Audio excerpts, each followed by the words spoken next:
지금 그러니까 지난주부터 성탄 전주까지를 대림절이라고 해요. 성탄 앞에 4주를 예수님을 기다리는 주간이다. 그렇게 말해서 저희가 대림절로 이렇게 교회를 장식했습니다.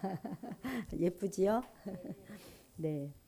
한 사람이 태어나서 어른이 되기까지는 단순 시간만으로도 20년이 걸립니다. 근데 육체가 다 자랐다고 해서 인격이 저절로 성숙한 사람이 되는 건 아니지요.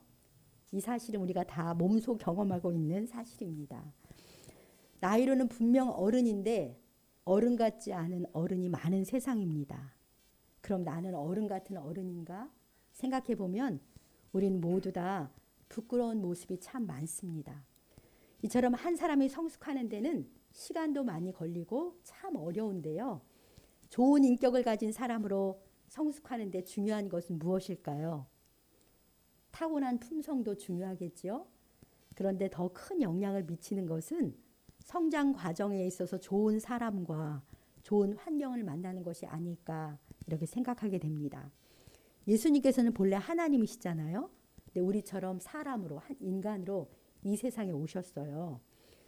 한 아기로 오셔서 모든 면에서 예수님이 성장 과정이 있었다고 누가복음 2장 52절은 증거합니다. 예수는 그 지혜와 그 키가 자라가며 하나님과 사람에게 더 사랑스러워 가시더라. 이렇게 지혜와 키도 자라가셨고 하나님과 사람에게 더 사랑스러워 가심으로 영적으로 사회적으로 성장 과정이 있으셨습니다. 모든 면에서 우리처럼 성장 과정을 경험하심으로 모든 면에서 우리와 동일시하신 예수님의 한없는 사랑에 참으로 감사드립니다. 사랑하는 성도 여러분, 저와 여러분들은 모두 주 예수님을 나의 주님으로 믿고 영접하셔서 하나님의 자녀로 거듭나셨지요? 네. 우리는 오직 믿음으로 하나님의 가문에 새 생명을 갖고 태어난 영적 갓난아이들로 태어났어요. 그럼 영적 갓난아이로 태어난 우리들은 어떻게 영적으로 성장해 나갈까요? 이 세상에는요, 우리의 영적 성장을 적극적으로 방해하는 적이 3가지나 있잖아요. 우는 사자같이 우리 어린 생명을 삼키려고 공격하는 마귀가 있고요. 반짝거리면서 우리를 유혹하는 세상에 많은 것들이 있어요. 더구나 우리 안에는 아직도 죄성을 가진 옛 자아가 도사리고 있거든요. 그러니까 영적 갓난아기, 어린 생명에게는 이러한 적으로부터의 보호가 첫 번째로 필요하고요. 그 다음에 젖을 먹여줘야 되잖아요. 영적인 젖을 먹여야 되는데요. 이렇게 사랑의 보살핌으로 우리를 보살펴주는 영적인 부모와 가족들이 필요합니다. 영적 갓난아이로 태어난 우리를 사랑으로 보살펴 주시려고 주님이 마련해 준 가족 공동체가 바로 교회예요. 그래서 오늘은 예수 안에서 함께 지어져가는 우리라는 제목으로 교회에 대해서 하나님의 말씀을 듣겠습니다. 조금 공부 같은 설교인데요. 잘 들으시고 내가 속한 교회가 이런 거구나 알고 누리시면 좋겠습니다. 하나님의 자녀인 우리의 또 다른 이름이 교회예요. 자, 고린도전서 1장 2절에서 교회가 누구인지 어떤 사람이 교회인지 분명히 가르쳐 주세요. 이 말씀을 한번 같이 뜻을 생각하면서 읽어보겠습니다. 고린도에 있는 하나님의 교회 곧 그리스도 예수 안에서 거룩하여지고 성도라 부르심을 받은 자들과 또 각처에서 우리의 주 곧 그들과 우리의 주 되신 예수 그리스도의 이름을 부르는 모든 자들에게 아멘. 모든 참 교회는 하나님의 교회예요. 그런데 누가 하나님의 교회라고 했냐면 곧 하면서 알려주는데요. 그리스도 예수 안에서 거룩해져서 성도라 부르심을 받은 자. 예수 안에서 거룩해진다는 것은 행동으로 거룩해진다는 게 아니에요. 사람은 절대로 자기의 행위로 거룩해질 수는 없습니다. 예수를 믿었다고 해서 행위로 거룩해지는 것은 아닙니다. 오직 예수님이 흘리신 피로 죄를 씻음받아서 일단 정결하게 돼요. 정결하게 된 우리에게 거룩한 성령 하나님이 오세요. 임하세요. 이 성령 하나님을 마음에 모신 사람이 거룩해진 사람입니다. 그러니까 여러분들 죄 씻음 받으면 정결하게 되고 정결케 된 자에게 성령 하나님이 오시는데요. 그 사람이 바로 거룩해진 성도, 거룩한 무리라는 뜻이 성도잖아요. 바로 거룩한 무리, 성도가 하나님의 교회인 것입니다. 또 두 번째 보니까 곧 그들과 또 각처에서 우리의 주, 곧 그들과 우리의 주 되신 예수 그리스도의 이름을 부르는 모든 자가 성도예요. 각처에서라는 건 세계 어디서나, 세계 어디에서나 예수 그리스도를 나의 주님입니다 라고 고백하면서 예수님을 주여 라고 부르면서 예수님을 내 인생의 주인으로, 통치자로 그렇게 인정하며 살아가는 사람들이 교회라는 것이죠. 자, 이 고린도전서 1장 2절을 꼭 기억해 주십시오. 자, 이 말씀에 자기 자신을 비춰보시기 바랍니다. 나는 하나님의 교회 맞나?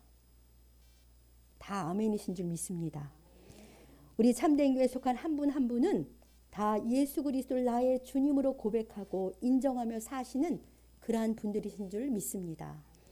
또 주 예수님의 피로 모든 죄를 씻음받아서 정결하게 되었고 성령께서 마음에 계심으로 거룩해져서 성도라 부르심을 받은 분들인 줄 믿습니다. 그러니까 우리는 모두 영광스러운 교회예요. 우리 한 사람 한 사람이. 교회를 헬라어로 에클레시아라고 합니다. 에클레시아는 불러냄을 받은 자라는 뜻이에요. 우리는 죄와 죽음의 나라, 사탄의 나라에서 불러냄을 받아서 의와 생명의 나라, 하나님의 나라로 들어온 사람들이 바로 교회인 거예요. 그런데 교회는요, 나 혼자로 존재하지 않고 공동체로 존재합니다. 그래서 이렇게 공동체로 존재하는 교회에 이름을 붙여요. 평강교회, 시온성교회, 참된교회 이렇게 이름을 붙여서 부르는데요. 이렇게 이름 붙여 부르는 평강교회, 참된교회 이런 교회를 보이는 교회, 가시적 교회, 지역 교회라고 합니다. 그러니까 우리 참된 교회는 참된 교회로 불려지는 지역 교회, 보이는 교회인 것이죠. 자, 교회의 본질을 규명하는 또 다른 이름들이 있는데요. 그것이 바로 오늘 본문인 19절입니다. 에베소서 2장 19절에서 한번 같이 읽어볼까요?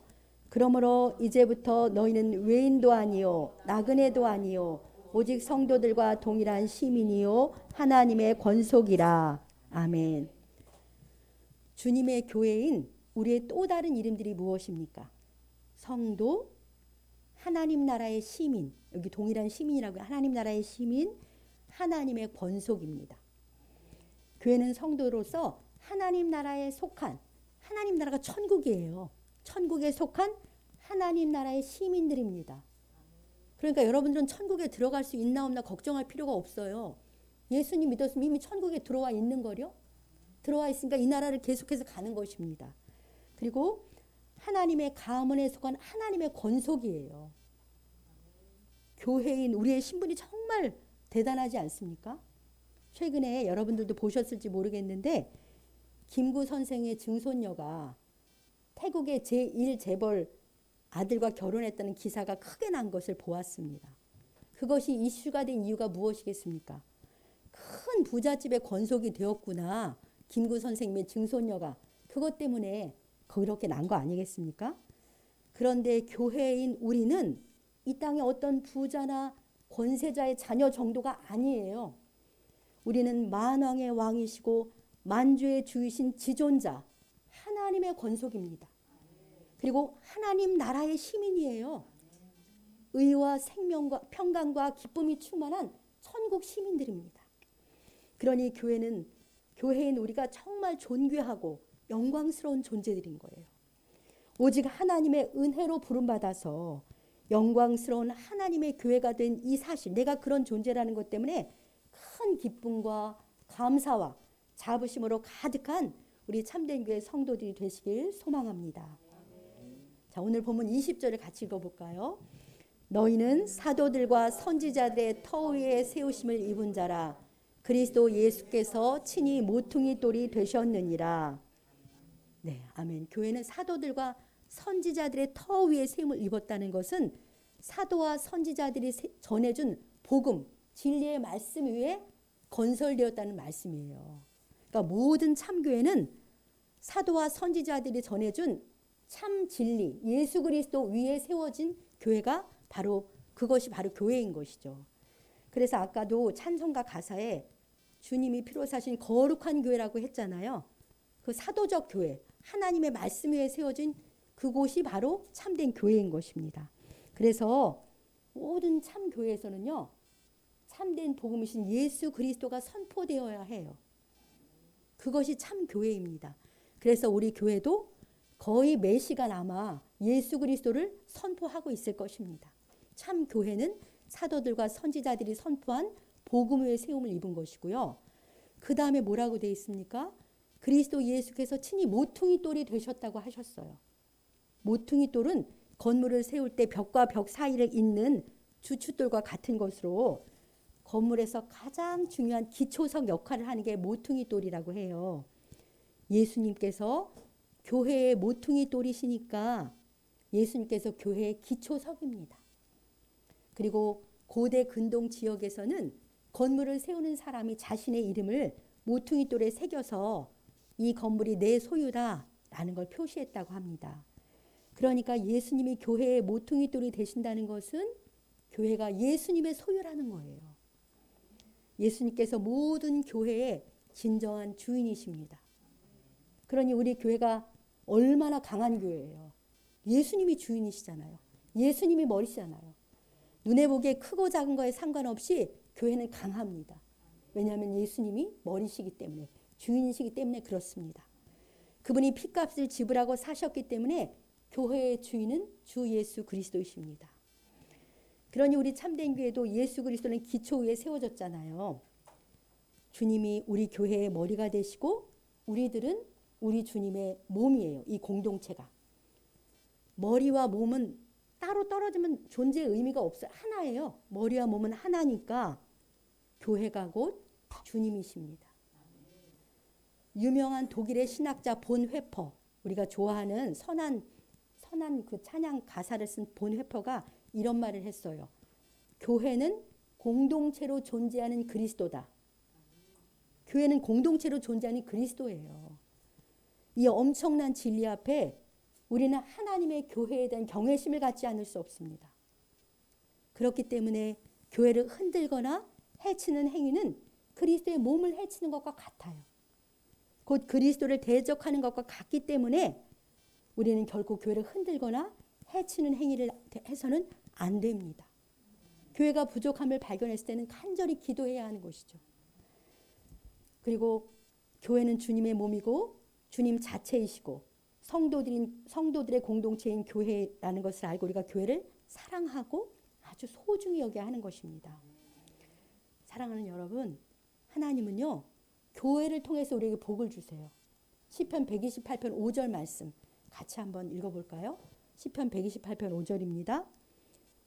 제가 안 보내드렸나 봐요. 죄송합니다. 여호와께서 시온에서 내게 복을 주실지어다 라는 말씀이에요. 아까 시온성과 같은 교회라는 찬양 불렀잖아요. 시온이 바로 하나님이 임재하시는 교회예요. 그러니까 주님 자체이신 교회를 사랑하고 기쁨으로 교회를 섬기면서 평생 교회와 함께 신실하게 살아가는 하나님의 자녀에게 하나님께서 하늘의 신령한 복과 땅에 기름진 복을 주시는 거예요. 여러분들, 하나님이 시온에서 복을 주신다는 것을 잊지 마시기 바랍니다.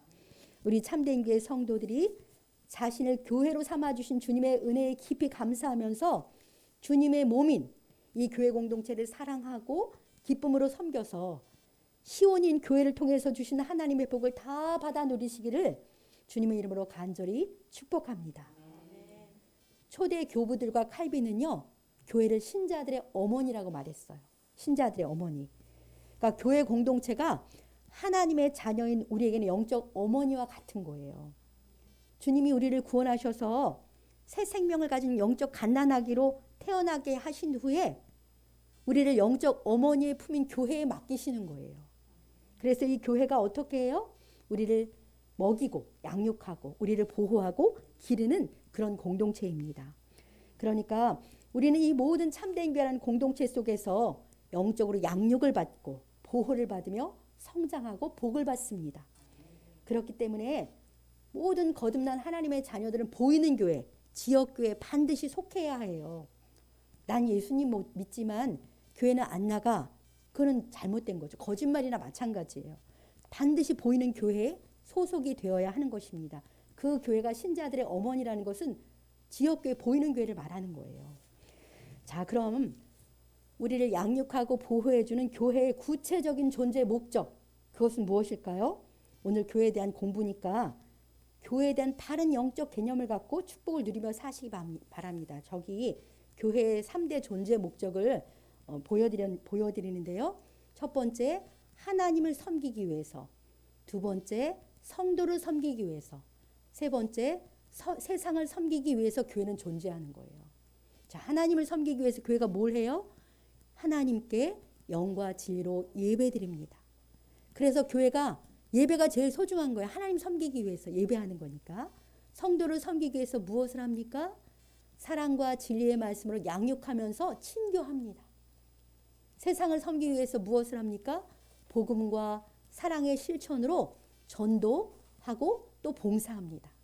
자, 교회의 3대 존재 목적, 하나님을 섬기기 위해, 성도를 섬기기 위해, 세상을 섬기기 위해라는 것을 꼭 기억하시기 바라고요.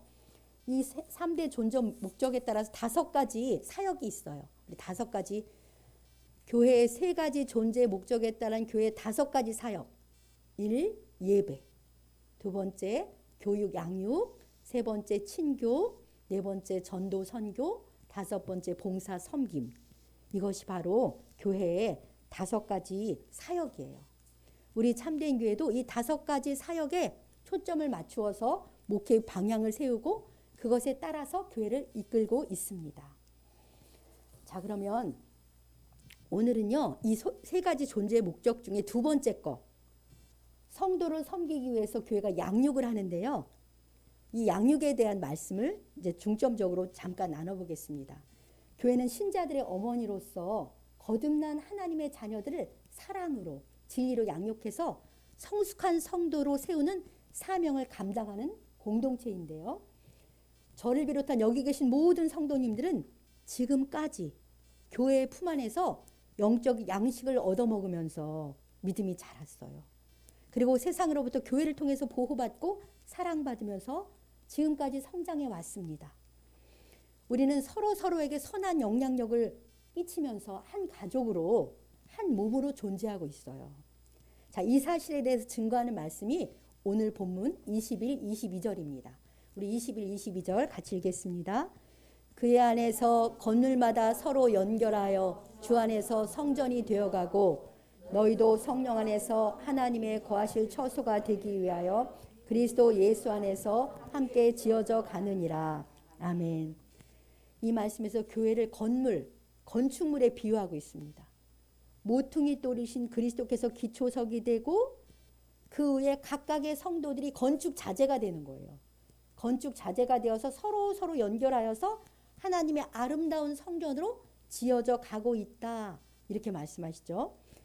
그리고 성령 안에서 하나님이 거하실 처소, 성전은 하나님이 임재하시는 곳이잖아요. 하나님의 거하실 처소로 우리는 함께 지어져 가는 중이에요. 우리는 교회 공동체 속에서 하나님이 충만하게 거하실 온전한 성전으로 현재 지어져 가고 있습니다. 서로 연결하여서 함께 주 안에서 성전이 되어 가는 중이라는 것. 그러니까 모든 지상의 교회는요, 완성된 교회가 아니에요. 예수님이 다시 오셔야 완성된 교회가 되는 것입니다. 그러니까 공사 중인 성전이라는 거예요. 공사 중인 성전. 아직은 미완성이기 때문에 이 지상의 교회는 언제나 부족함이 있어요. 왜냐하면 교회 구성원이 부족함이 나잖아요. 무리잖아요. 부족함이 많은. 그러니까 내가 바로 성장과 성숙을 향해 가고 있는 미완성의 교회이고 우리 공동체도 미완성의 공동체입니다.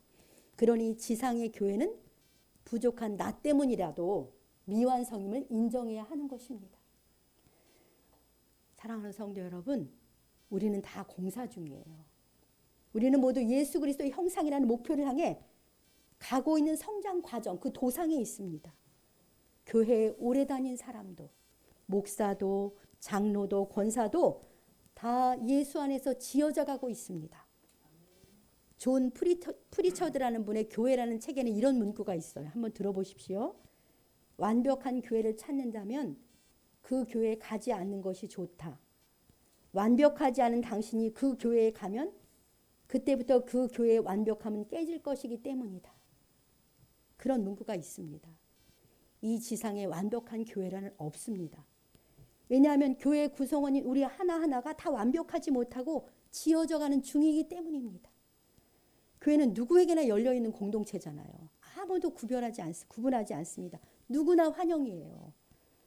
누구나 교회로 오면 주님의 사랑으로 품고 진리의 말씀으로 양육해 가려고 세워가려고 교회는 힘씁니다.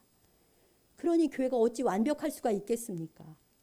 교회는 끊임없이 불완전한 사람들을 초대해서 그리스도의 사랑으로 섬기면서 진리의 말씀으로 세워가는 주님의 성전이에요.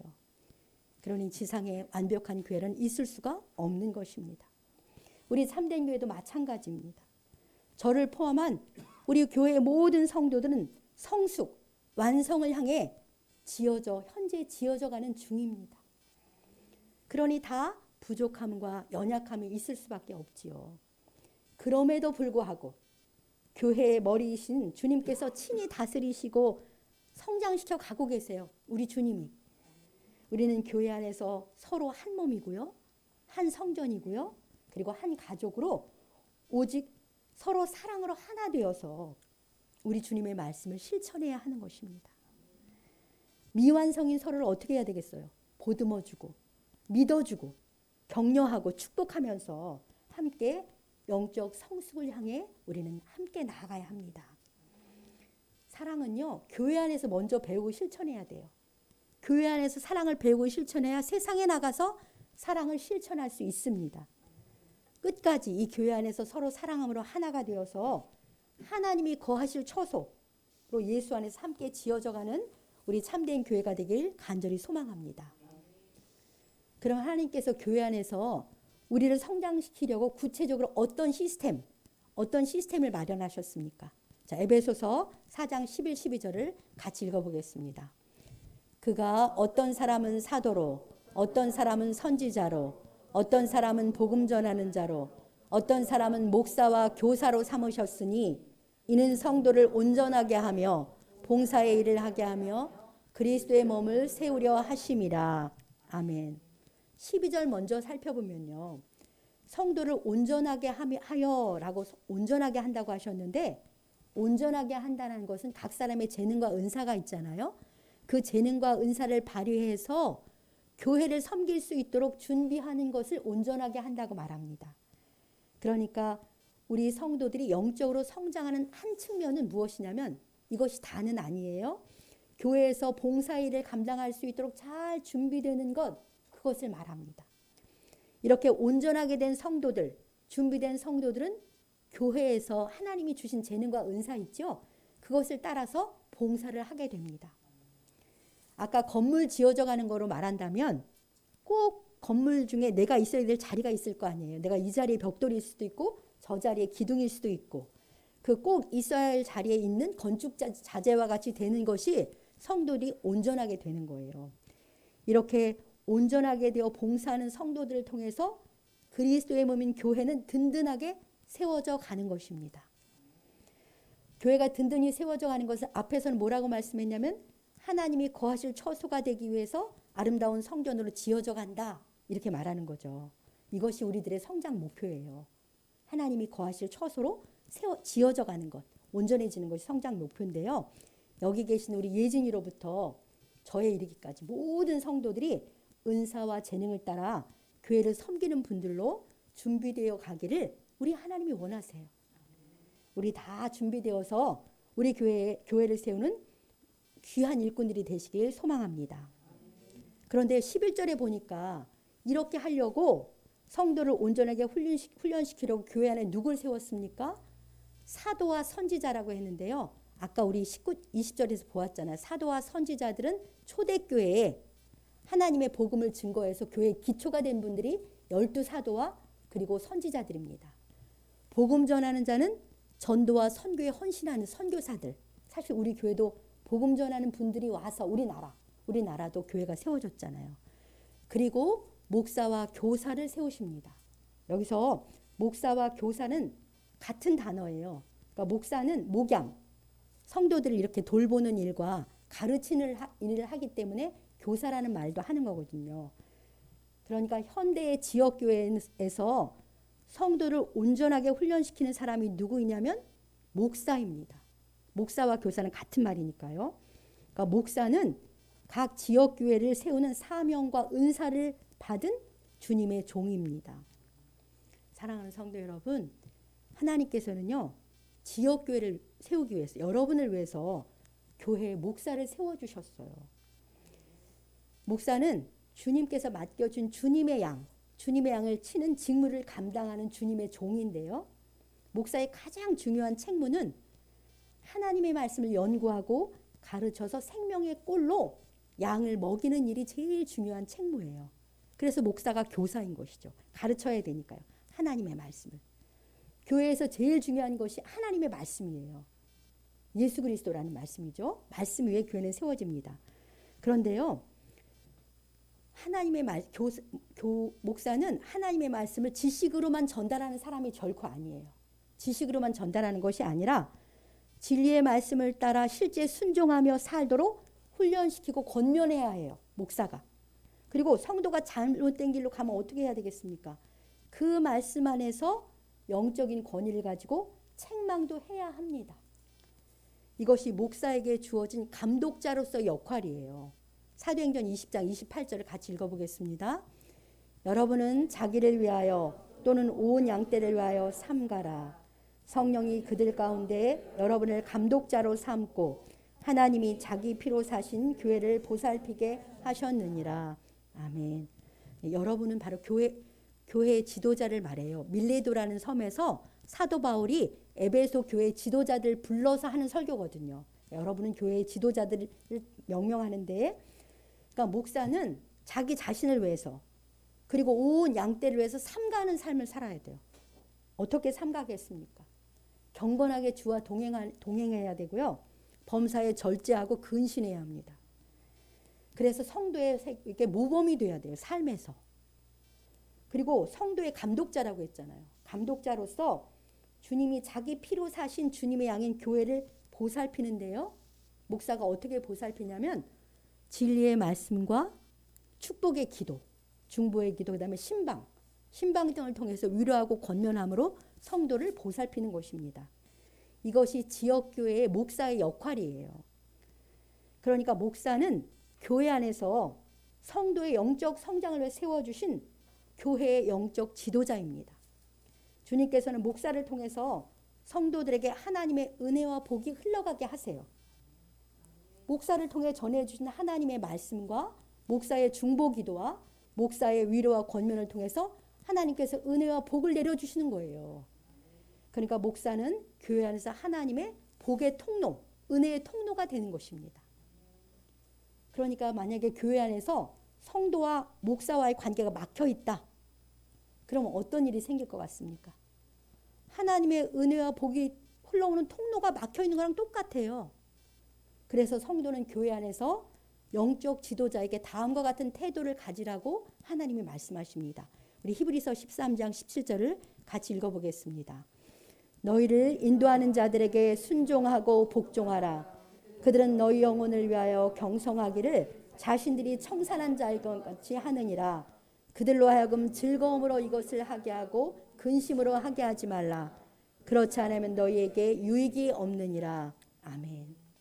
성도들은 주님 안에서 자신을 인도하는 영적 지도자들에게 순종하고 복종해야 합니다. 주님의 양을 맡은 목사들은요, 성도의 영혼을 위해서 항상 깨어있는데, 하나님 앞에 깨어있는데, 각 성도가 하나님 앞에 가서 삶을 청산할 날이 올 거 아니에요. 계산받을 날이 올 때 마치 내가 계산받을 것처럼 그렇게 깨어있어야 한다는 거예요. 저 성도 나한테 맡긴 양이었는데 내가 제대로 양육 못해가지고 하나님 앞에 청산받을 때 엉망이면 내가 엉망이라는 평가를 받는 거랑 똑같으니 목사는 정말 하나님 앞에서 깨어서 양떼를 위해서 기도하고 돌보는 거예요. 그러니 여러분들을 인도하는 목사가 즐거움으로 이 목사의 직분을 감당하게 해야 한다라고 가르쳐 주시죠. 목사를 근심하게 하지 말라는 거예요. 그러면 근심케 하는 성도에게는 아무런 유익이 없다는 거죠. 은혜와 복이 흘러오지 못하니까요. 그래서 여러분의 유익을 위해서 지도자인 목사에게 순종하고 복종해야 합니다. 그럼 아마 이런 의문이 들 수 있어요. 목사가 잘못하면요, 하나님이 계산하십니다. 하나님이 다 처리하십니다. 목사는 여러분의 영혼을 위해서 항상 깨어서 기도하며 좋은 꼴로 먹이려고 힘써요. 그러니 목사로 하여금 기쁨으로 여러분을 돌볼 수 있게 해야 하고요. 근심하게 하면 성도에게 유익이 없다는 것. 데살로니가전서 5장 12, 13절 한 말씀만 더 살펴보겠습니다. 형제들아, 우리가 너희에게 구하노니 너희 가운데서 수고하고 주 안에서 너희를 다스리며 권하는 자들을 너희가 알고 그들의 역사로 말미암아 사랑 안에서 가장 귀히 여기며 너희끼리 화목하라. 아멘. 교회 안에서 수고하고 주 안에서 성도를 다스리며 권하는 영적 지도자를 알고 교제해야 합니다. 영적 지도자를 신뢰하여 삶을 나누고요, 기도를 부탁하고 서로를 알아가야 하는 것이죠. 지도자의 영적 역할로 인하여 사랑 안에서 가장 귀히 여기고 좋은 관계를 맺으라, 화목하라, 이렇게 하나님이 말씀해 주십니다. 사랑하는 성도 여러분, 우리는 신생교회로서 예수 그리스도 안에서 하나님이 거하실 성전으로 함께 지어져 가고 있습니다. 그런데 교회는 질서 가운데 성장하는 공동체입니다. 모든 교회의 머리 주인은 예수 그리스도이신데요, 교회의 주인이신 예수님께서 각 교회 목사를 세우셔서 목사의 가르침과 헌신을 중심으로 질서 가운데 교회가 성장하게 하십니다. 물론 교회는 목사만 있는 것이 아니지요. 장로님, 권사님, 안수집사, 서리집사와 같은 직분자들이 세워집니다. 이 직분자들이 목사와 더불어서 사랑 안에서 연합하여서 함께 교회를 세워갑니다. 그러나 주님께서는 목사를 통한 은혜의 말씀과 축복의 기도와 사랑의 목양을 통해 성도를 성장시키시며 복을 내리십니다. 이것이 교회의 질서입니다. 우리 참된 교회가 말씀을 통해 보여준 교회의 질서를 따라 서로 사랑하고 하나 되어서 예수 안에서 함께 하나님의 온전한 성전으로 지어지길 소망합니다. 말씀을 잠깐 정리하면요, 우리는 거룩한 성도로 부름받은 하나님의 교회입니다. 우리 각 사람이 교회이지만 교회는 공동체로 존재합니다. 공동체로 존재하는 교회는 우리를 보호해주고 양육해주는 영적 어머니입니다. 주님께서는 영적 어머니인 교회의 품 안에서 우리에게 은혜와 복을 내려주십니다. 그런데 교회는 질서를 따라 세워지며 그 질서 속에서 은혜와 복이 흘러옵니다. 우리 성도들이 오늘 들려주신 말씀대로 교회의 본질과 질서를 잘 알고 순종하시길, 그리하여 우리 모두 교회의 품 안에서 영적으로 성장하여 주님이 주신 복을 누리며 살아가시길 우리 주님의 이름으로 간절히 축복합니다. 예, 주신 말씀을 붙잡고 기도하겠습니다. 이렇게 기도합시다. 하나님 아버지, 참으로 감사합니다. 저희를 주님의 보혈과 성령의 내주하심으로 거룩한 성도인 교회로 삼아주셔서 감사합니다. 특별히 참된 교회 안에서 함께 하나님께 예배하며 영적으로 성장하게 하시니 감사합니다. 영적 어머니인 교회 품 안에서 저에게 모든 은혜와 복을 내려주심을 믿습니다. 주여, 저희로 교회를 사랑하게 하시옵소서. 성령 안에 서로 신뢰하고 하나 되고 격려하고 축복하며 살게 하여 주시옵소서. 세우신 지도자에게 순종하고 복종하여 질서를 따라 주님이 복을 누리며 살게 하시옵소서. 주여 한번 부르시고 기도하겠습니다. 주여.